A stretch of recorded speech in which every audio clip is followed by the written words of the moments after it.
feel like I'm getting hammered. Caitlin Clark has battled plenty of tough opponents, but for fans, the biggest frustration isn't the competition. It's the inconsistent and questionable officiating. From obvious missed calls to unnecessary technical fouls, it's leaving many wondering if the refs are being unfair. Every time Clark steps onto the court, the energy is electric. Fans eagerly wait for her deep three-pointers and sharp assists. But instead of just focusing on her game, she has to keep an eye on the officials, who seem ready to call fouls at the worst moments. The excitement in the arena often shifts to frustration, with boos echoing as fans react to calls that just don't add up. Indiana leads by 11 with 5:48 remaining in the... So what's really going on here? Are these just bad calls, or is there a clear bias at play? We're breaking down 10 of the most outrageous, game-changing calls that left fans, analysts, and even players in disbelief. And trust me, when we get to number 7, you won't believe how obvious this issue has become. Let's start with one of the most shocking no calls in recent memory. It was September 22nd, the start of the playoffs, Indiana Fever versus Connecticut Sun. The atmosphere was electric, with all eyes on Caitlin Clark, the league's most exciting rookie. Fans expected an intense battle, but instead, they witnessed one of the worst officiating mistakes of the season. Just minutes into the game, Connecticut's Dee Carrington made a play for the ball but ended up striking Clark right in the eye. The impact left her momentarily stunned, blinking as she tried to regain her focus. The crowd held its breath, waiting for the whistle, but it never came. Clark, harassed by Carrington, finds Boston. Clark gets hit in the face by Carrington and is down. The crowd couldn't believe it. Fans erupted, expecting at least a foul, maybe even a flagrant, but the refs stayed silent. Play continued as if nothing had happened.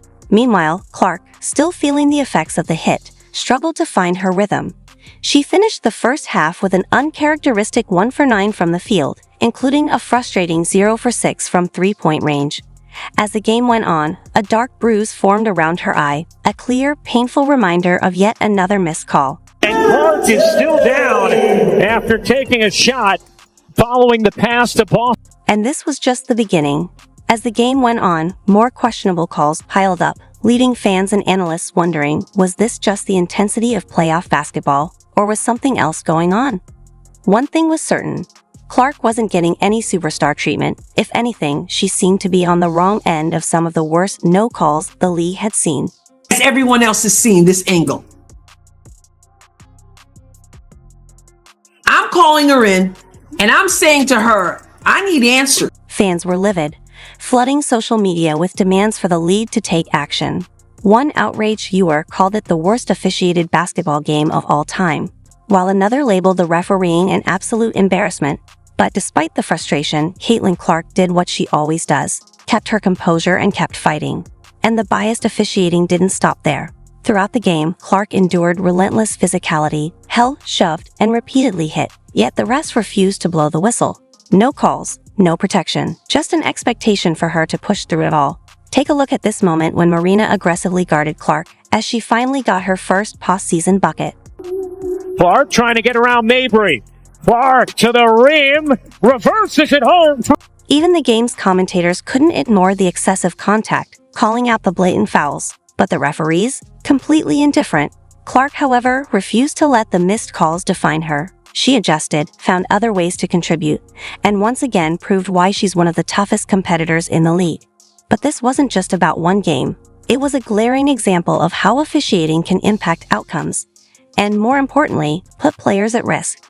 Then came another shocking moment that left fans questioning the line between aggressive defense and outright dangerous play.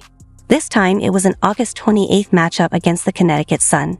Everything seemed routine until Alyssa Thomas bulldozed through Clark, delivering a brutal shoulder check that sent the rookie crashing to the floor. Look here at the heavy contact.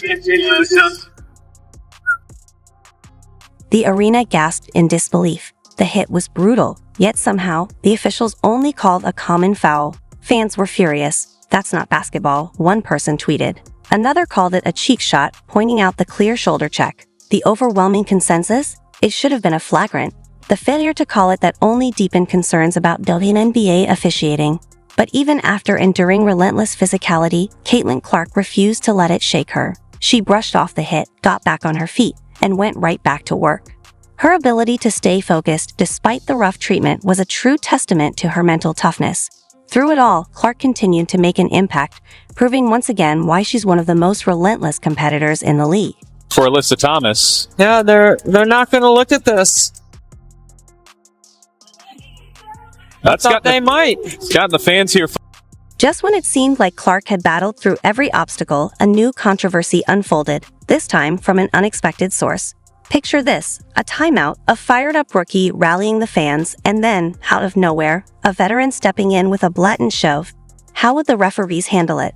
The August 18th matchup against the Seattle Storm was already a heated contest, with the game reaching a critical moment. Clark was near the Seattle bench, feeding off the crowd's energy, pumping them up. Then suddenly, Skylar Diggins-Smith made her move.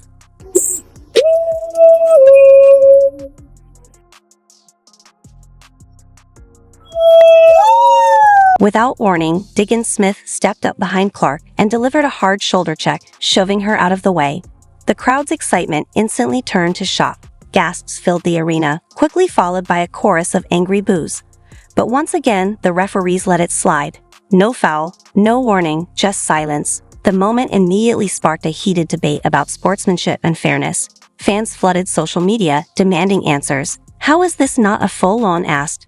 Another pointed out the double standard, questioning why some players seem to get away with blatant aggression while Clark faces scrutiny for even the smallest actions. Okay, by now I'm sure you've seen Skylar Diggins assault Caitlin Clark after Indiana blew out Seattle. And yet, while Diggins-Smith's shove went completely unnoticed by the officials, Clark's own moments of emotion and passion on the court have been met with immediate technicals and warnings. So the question remains, was this just another case of inconsistent officiating, or is there a deeper issue at play?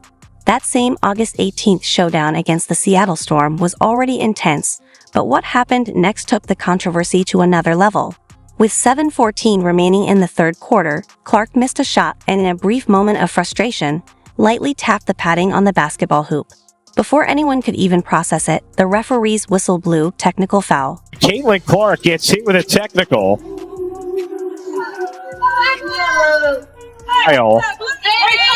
The call sent shockwaves through the arena, leaving fans divided. Was this truly unsportsmanlike behavior, or just a natural reaction to a frustrating moment?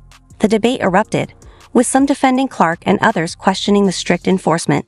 Later, Clark explained her reaction, but the damage was already done, the technical stood, adding yet another layer to the ongoing controversy surrounding the officiating. A technical for basically being mad at myself because I missed the three and then I went and hit the backboard, and he told me it was disrespectful to the game of basketball. Despite the questionable call, Clark didn't let it rattle her. She stayed focused, determined to lead her team to victory. While some might have let the frustration take over, she did what she does best, let her game do the talking.